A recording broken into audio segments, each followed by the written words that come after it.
Salam sejahtera, saya Camelia Anna Martin dan rakan saya adalah Nur Syahidah binti Musmulyadi. Kami daripada kumpulan 6 akan membincangkan tajuk yaitu bincangkan proses pengeksploitasian yang dilakukan oleh manusia di zon pinggir pantai dalam bentuk hubungan simbiosis melalui penerapan strategi 3P yaitu People, Prosperity dan juga Planet. Pengenalan. Zon pinggir pantai merupakan kawasan yang menyembadani 3 ruang kehidupan iaitu air tawar dan air masin, daratan dan atmosfera yang menyebabkan zon ini amat bernilai dan berharga dari pelbagai aspek, contohnya aspek ekonomi, pelancongan, rekreasi dan banyak lagi. Zon pinggir pantai juga mempunyai banyak sumber alam semula jadi yang telah menjadi satu daya tarikan kepada masyarakat sekeliling untuk mendapatkan pelbagai manfaat. Walau bagaimanapun, proses pengeksploitasian telah dilakukan oleh manusia di zon pinggir pantai dalam bentuk hubungan simbiosis melalui penerapan strategi 3P iaitu People, Prosperity dan juga Planet. Hubungan simbiosis ini bermaksud kedua-dua pihak saling memberi manfaat antara satu sama lain dan ianya terbahagi kepada 3 iaitu mutualism, parasitism dan juga commensalism. Proses pengeksploitasian oleh manusia di zon pinggir pantai dalam bentuk hubungan simbiosis melalui penerapan strategi 3P. Pertama sekali adalah people. Menurut Jamaluddin MD Jahi 2009, hotel dan chalet yang menyalurkan sisa domestik dan sisa kumahan ke air laut akan menyebabkan pencemaran air di kawasan zon pinggir pantai.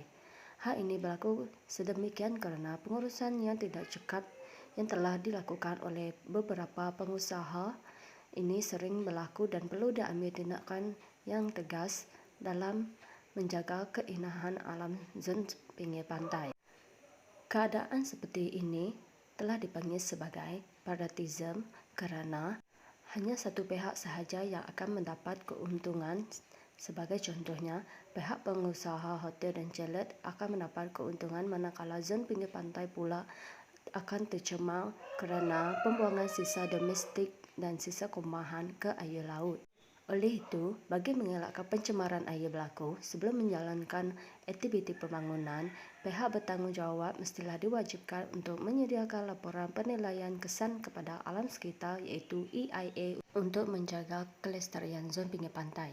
Dengan ini, zon pinggir pantai dapat dipelihara dan pembangunan dapat dijalankan tanpa merosakkan sumber yang sedia ada.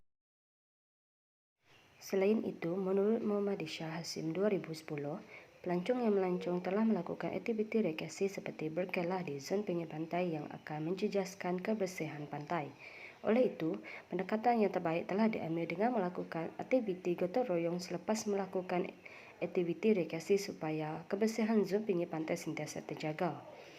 Justru itu, penyediaan tong sampah yang banyak juga telah dilakukan oleh pihak berkuasa supaya masyarakat tidak membuang sampah di merata-rata tempat. Dengan ini, kedua-dua pihak saling mendapat manfaat dan sekiranya masyarakat tidak mengeksploitasikan sumber tanpa ada penjagaan, maka ia akan menjadi parasitism iaitu hanya memberi manfaat kepada satu pihak sahaja manakala pihak lain akan mendapat kerugian.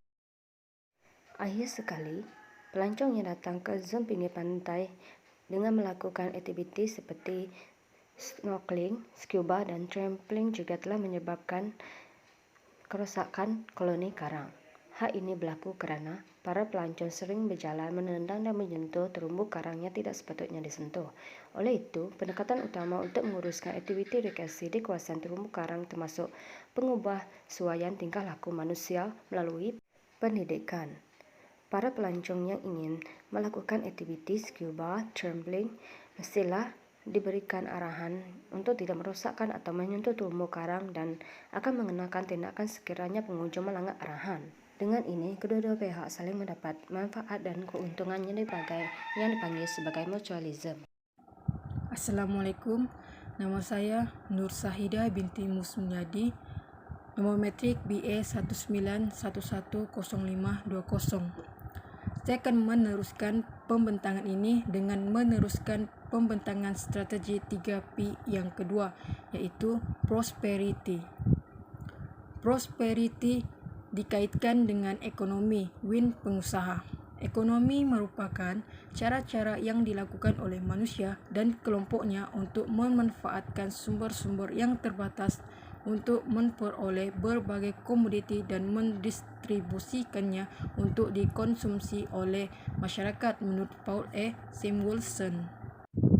Saya akan membincangkan mengenai aktiviti perikanan pesisir pantai yang dihubung kait dengan strategi prosperity.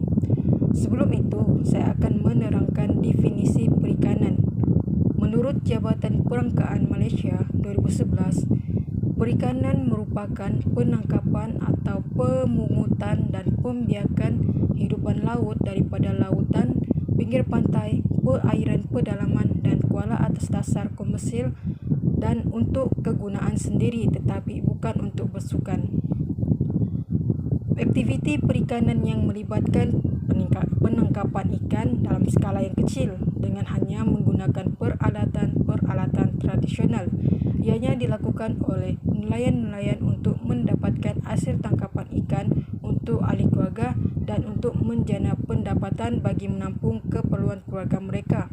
Sebagai contoh, nelayan menggunakan sampan, bot bermotor, rawai, bukat tarik dan jala untuk menangkap ikan seperti ikan kembung, gemala, udang dan ketam di pesisir pantai dengan jarak tidak melebihi 30 km dari pantai dengan skala yang kecil bagi menjana pendapatan.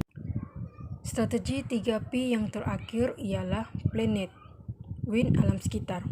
Dalam strategi ini, saya memilih aktiviti pengeksploitasian paya bakau yang terpilih dengan skala yang kecil bagi mengelakkan berlakunya kepupusan paya bakau. Namun, sebelum itu saya akan menerangkan tentang definisi paya bakau. Menurut Ellison 1994, paya bakau merujuk kepada tumbuhan jenis renek dan pepohon dikot serta monokot yang hidup di zon paras pasang surut dan zon perairan cetek di tropika dan subtropika.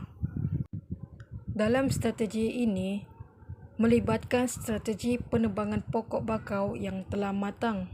Hal ini kerana ekosistem paya bakau memainkan peranan penting dalam kehidupan manusia seperti sebagai sumber kayu api, jambatan, sumber perubatan, makanan dan sebagainya. Justru itu, pihak terbabit hendaklah menebang pokok bakau yang telah matang dan terpilih sahaja bagi menjamin kelangsungan kestabilan ekosistem paya bakau. Menurut Paiman 1996, pokok bakau ini sangat kompleks serta mempunyai ekosistem yang produktif dan berbagai fungsi seperti menstabilkan pesisir pantai, mengurangkan akisan dan menjadi habitat bagi kehidupan akuatik.